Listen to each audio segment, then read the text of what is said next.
बिस्मिल्लाहिर्रहमानिर्रहीम अस्सलाम वालेकुम जी। वेलकम करती हैं तो सारिਆਂ ਦਾ ਆਪਣੇ चैनल ਦੇ ਵਿੱਚ ਦੇਸੀ ਰੰਗ। मैं भी सुजान उम्मीद करती हैं कि मेरे भैन भाई सब ठीक ठाक होंगे। अल्लाह के करम ते फजल ना जी अलहमदुलिल्लाह मैं भी ठीक हाँ जी। जितना कि तुहानू पता है कि अज मैं अपनी बेस्ट फ्रेंड को लाई हुई हाँ तो उन्होंने जी मेरा डिनर बनाया बहुत ज़बरदस्त तैयार किया नाल चीज़ा लैके आन डई आ तो मैं क्या व्लॉग स्टार्ट कर लवां। खुशबू इन्नी ज़्यादा इन्नी ज़बरदस्त आन रही है ना कि वालेकुम अस्सलाम जी। आप मैडम इतनी कि टेस्टी है खाते भी लेकिन फिर भी ना दिल इन्नी खुशबू आने दिल कर ये लगान डे लेकिन दिल करता हूँ स्टार्ट कर रहा जी। की बनाया कल मैं आपको खानी हाँ काफी कुछ बनाया काफी कुछ बनाया। एक चीज हो रही तो मैं लेके आनी मैं फ्रिज च रखी। हाय अल्लाह इन्नी सोहनी खुशबू आन रही है ना। और दूसरा क्या जी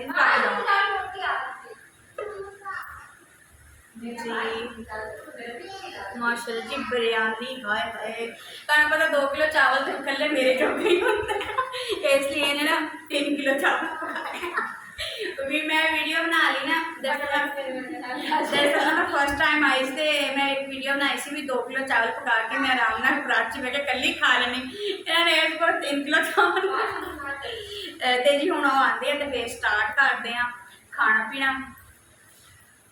बड़ी खुशबू आन रही हूँ तप्पड़ नहीं आन रहा आ जा कोल्ड ड्रिंक आए ओए बल्ले दही बल्ले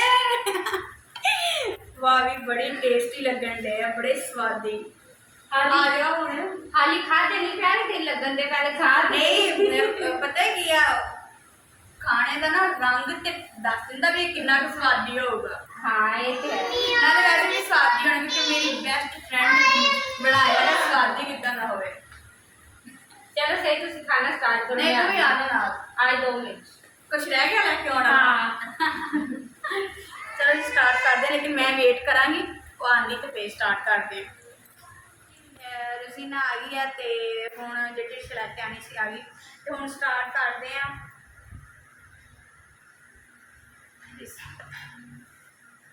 नाल सालन बनाया बिरयानी बनाई है रोटियां ते नाल दही भल्ले बनाए ने।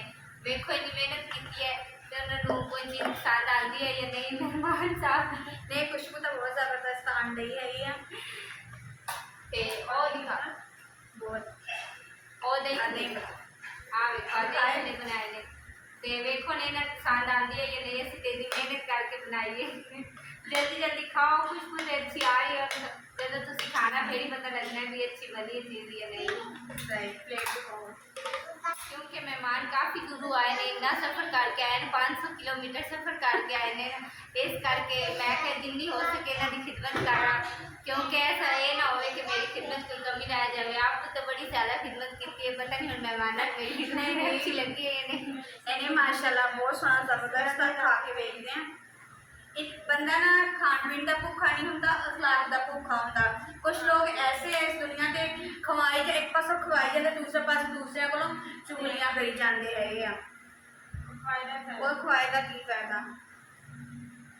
हर सी ना करो साढ़ा शेयर तुम भी खाओ ना खाओ तुम मैं भी खा ली मैं खा के दसा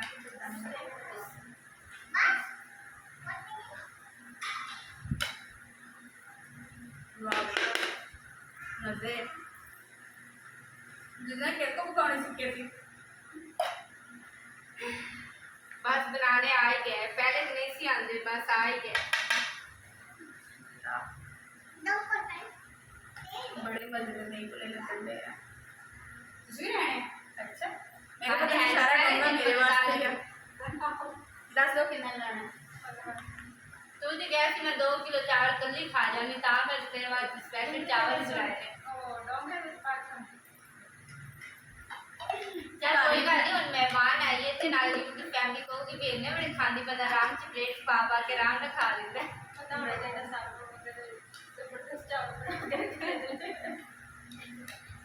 हाँ जी बहुत ही ज़्यादा टेस्टी है। ये नहीं कि सिर्फ कैमरे के करन नहीं है वैसे भी बहुत ज़्यादा टेस्टी है जादू है इन्होंने अल्लाह ताला इन्हां दे हत्थां 'च इदां ही जादू रखे। अल्लाह ताला इन्हां दे जिंदगी तक जेह्ड़ियां ना वो तरक्कियां अता फरमावे। अल्लाह ताला इन्हां ते रहमत करे। जादू है तो फिर तू पतली होना है। नहीं पतली नहीं मैं होना, मैं इदां ही सही आ तेरे घर जाके हो सकदे नहीं मैं पतली नहीं होना, मैं इदां ही सही है। रब जेह्ड़े हाल च रखदा मैं खुश हां। हाँ ये तो है। पतली हुंदी हुंदी खाना पीना छड्ड के मुड़ के जान भी ना रहे मर जावां सेहत हुंदे मुड़ के दिन हस्पताल चुक्या हुए ते खड़िया हुए हाँ जी कितने चले मैं भी लैके चले असली हस्पताल। अच्छा जी थोड़ी थोड़ी मैंने शर्म आती, वैसे तो मैंने शर्म आती नहीं हैगी खान पीन के मामले से, लेकिन थोड़ी थोड़ी शर्म आती है। खा के सताना फिर तसल्ली ना प्राप्त दोबारा वीडियो बनानी है। अच्छा जी बाद में मिलते हैं।